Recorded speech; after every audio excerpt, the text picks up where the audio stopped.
Okay, so the next question that we have is another. Basically, it's a pretty interesting question. Find the function. Write the function. Basically, question number 9. We have the tan inverse of basically x over the square root of a squared minus x squared, right? And you want to write this in the simplest form possible for the absolute value of x less than a, and you want to write this in the simplest form. So you can take x as basically you can basically let x be equal to a times sine theta, right? If you write x as a times sine theta, this part becomes x over the square root of a squared minus a squared sine squared theta, and then you can write it as x over basically the square root of a squared times 1 minus sine squared theta. And you know that basically sine squared theta is 1 minus sine squared theta is equal to, well, you know that basically sine squared theta plus cos squared theta is equal to 1, so 1 minus sine squared theta is equal to cos squared theta. So you can write this as then as x over the square root of a squared cos squared theta, and then you can write it as x over a cos theta, right? A cos theta. And then since that is the case, then you can just simplify. So so what that means is that now here, of course, theta would be equal to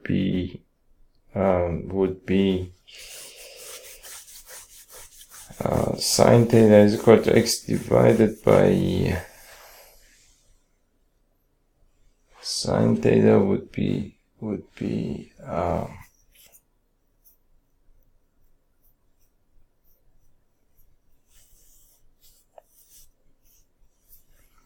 so over here basically sine theta would be x divided by a, and so theta would be equal to sine inverse of x divided by a, right? So now let me clear this whole thing up, and then we will write this down as, so if I take x is equal to a sine theta, then we have basically the tan inverse of x over the square root of a squared minus x squared is equal to basically the tan inverse of x over basically, now if x is equal to a sine theta, then x squared would be a squared sine squared theta, so that is the square root of a squared minus a squared sine squared theta. And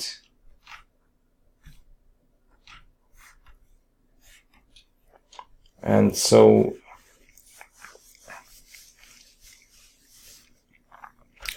what that means is that then you have basically the tan inverse of x over the square root of a squared times 1 minus sine squared theta, and then you have the tan inverse of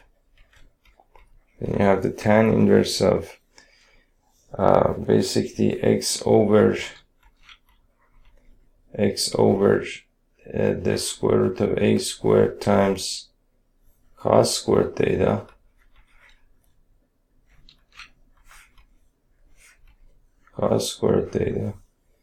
and so that is the same thing as the tan inverse of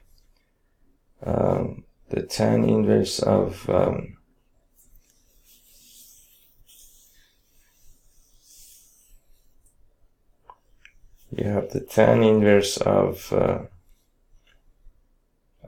basically x over a cos theta cos theta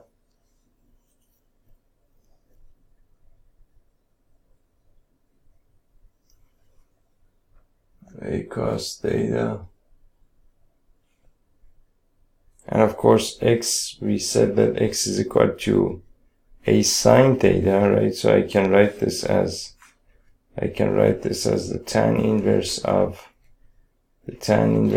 a sine theta by a cos theta, and a would cancel out, and so you have the tan inverse of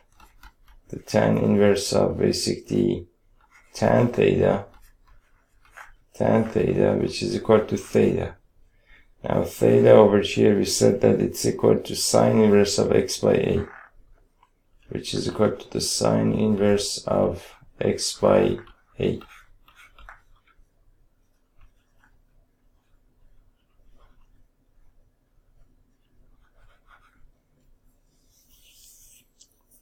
The sine inverse of x by a.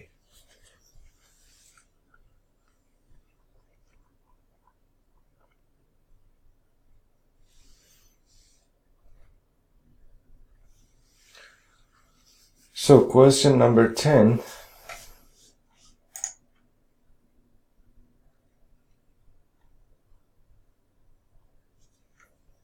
Question number 10, write the function in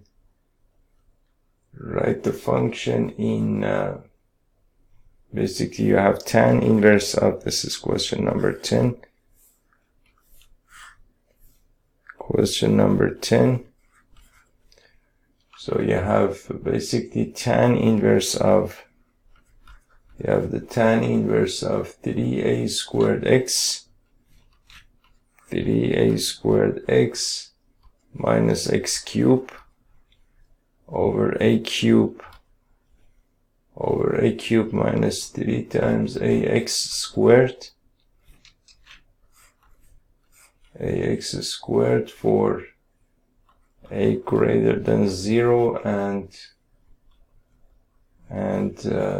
negative a divided by square root of 3 less than or equal to x less than or equal to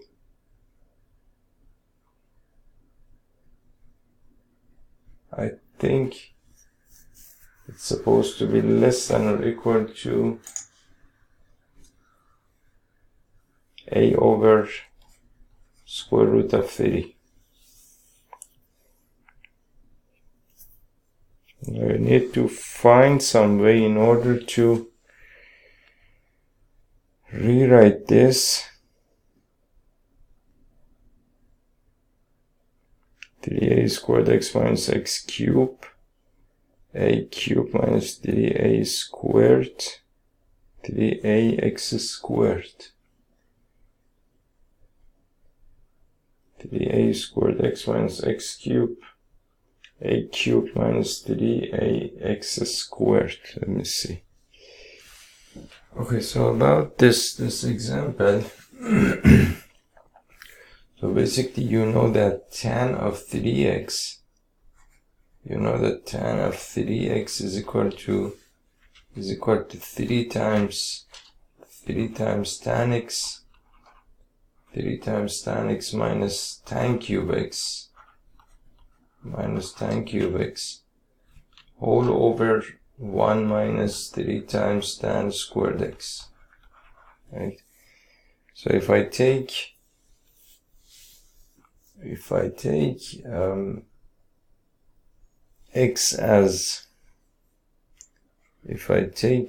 as x equal to a times tan theta,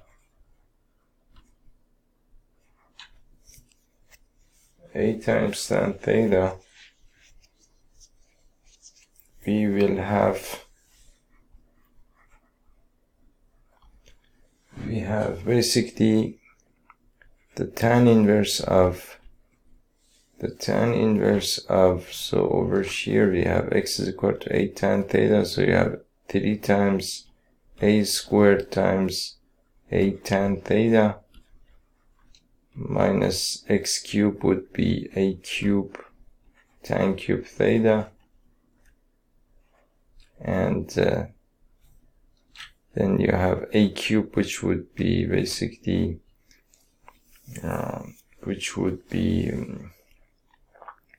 so over here if you want to calculate a would be basically x divided by tan theta, which of course you don't really have to do anything about a cube, and 3 times a times x squared, so that would be times a squared tan squared theta, and then you could write this as basically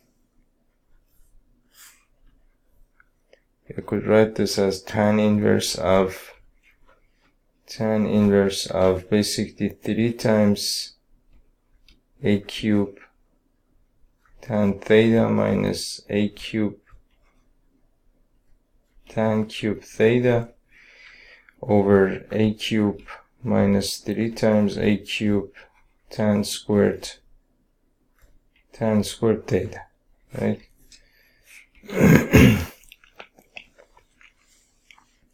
Now if I take basically I can write this as tan inverse of I can take a cube out of the numerator, meaning that I can write a cube times basically 3 times tan theta minus tan cube theta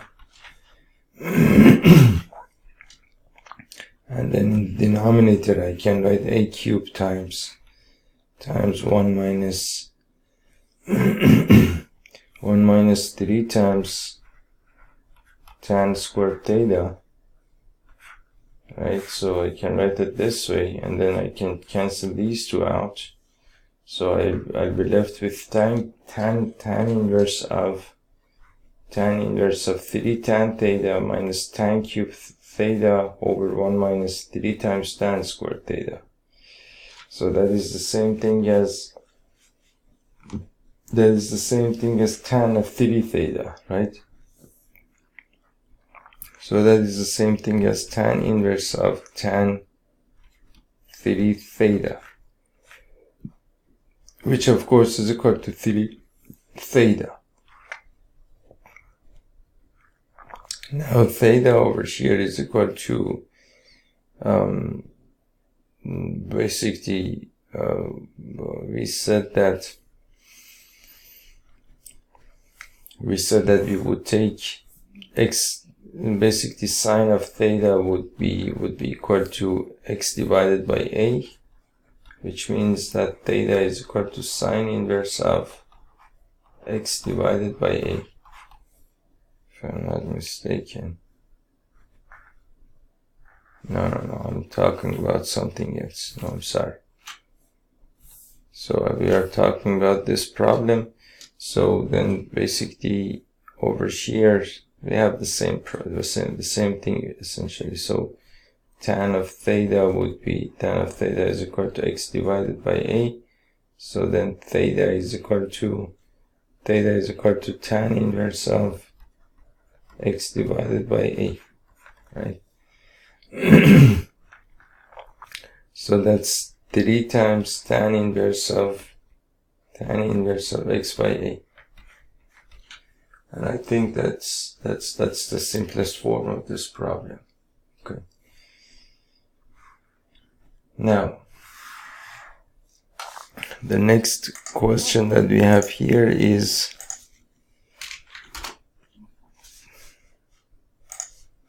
The next question that we have here is question number 11, which is you want to find the value of,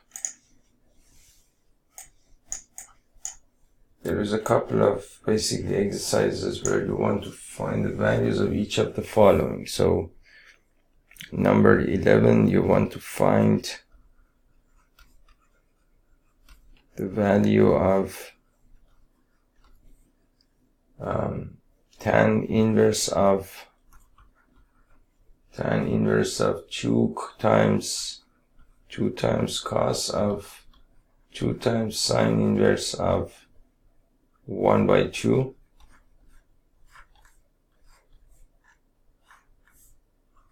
Right? So you need to somehow write this as, the whole expression has to be written as tan of some angle. So how can we do that? Now, of course, you can evaluate this. You know that sine inverse of 1 by 2 is equal to basically, that is 30 degrees, right? So 2 times 30 degrees would be 60 degrees. 60 degrees, and then cos of 60 degrees would be square root of 3 by 2 times 2 would be square root of 3. Tan inverse of square root of 3, I don't know. I think you will get tan inverse of square root of 3, and tan inverse of square root of 3 is equal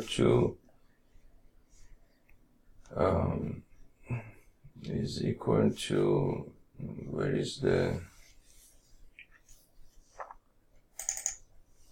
so you need to be looking for an angle whose tan is square root of 3, which is basically pi by 3 or 60 degrees. So this would be pi by 3. I'm sorry, pi by 3. Pi by 3. So number 11 is, oh, it's not pi by 3, it's actually pi by 4. Okay, anyway, we will actually solve the problem. Okay.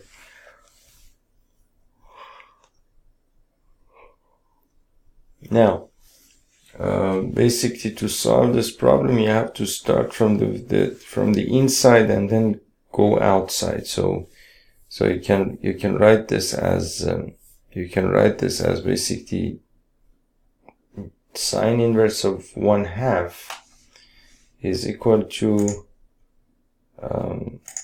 sine inverse of 1/2. So what angle do you have whose sine is 1/2? So of course it's pi by 6 or 30 degrees, right? Pi by 6. So that is tan inverse of basically 2 times cos, and over here this becomes pi by 6. So that's 2 times pi by 6. And you can write this as basically pi by 3. So that is the tan inverse of 2 times cos pi by 3. And cos of pi by 3 is equal to, okay, so cos of pi by 3, so pi by 3 is basically 60 degrees. So you know that the sine of basically 30 degrees, which is the same thing as the sine of pi by 6, is equal to 1 by 2. And the cos of 30 degrees, which is equal to the cos of pi by 6, the cos of pi by 6 is equal to square root of 3 by 2. Okay.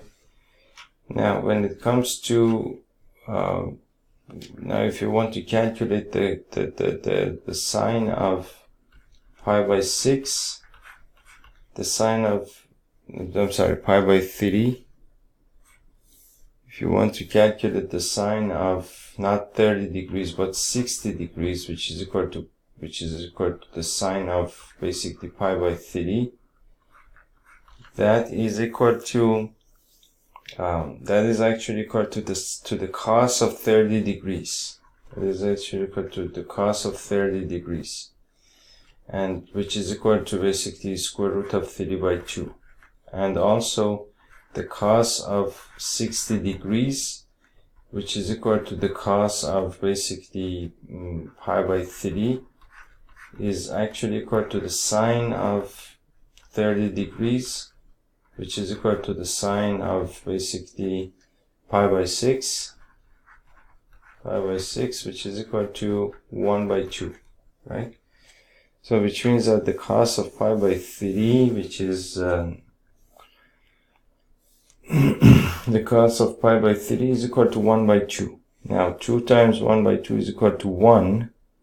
That is equal to 1, so that is tan inverse of 1, which is equal to pi by 4, because tan of pi by 4 is actually equal to 1, right? So that is basically that. Or if you want to, for example, calculate, if you want to find the value of, or if you want to evaluate, for example, cot of, that is number 12, the cot of tan inverse of A plus cot inverse of A. Tan inverse of A plus cot inverse of A. Now I think we can use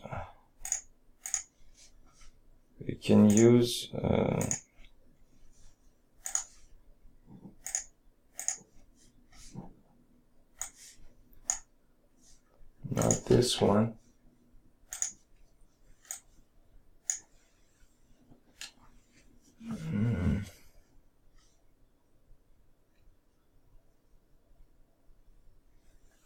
I think we can use basically properties. So over here we said that tan inverse of A plus cot inverse of A is equal to pi by 2 for all x belonging to real numbers, right? So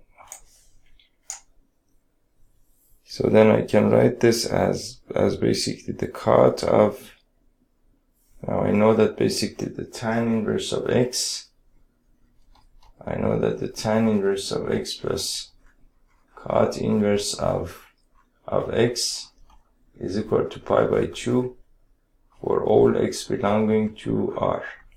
Okay, so that is equal to pi by 2, tan inverse plus cot inverse. So that is cot of pi by 2. Now the cot of pi by 2, it's not easy to remember all of the table that we developed, but it's easy to remember sine and cos of these angles, meaning that you know that, for example, the sine of pi by 2 is 90 degrees, is equal to 1 by 2. The cos of pi by 2, for example, is equal to 0, of course. So the cot of 1 pi by 2 is the cos of pi by 2 divided by the sine of pi by 2, which is equal to basically 0 divided by 1 by 2, which is equal to 0. So that is, for example, one of the basically how you solve this problem.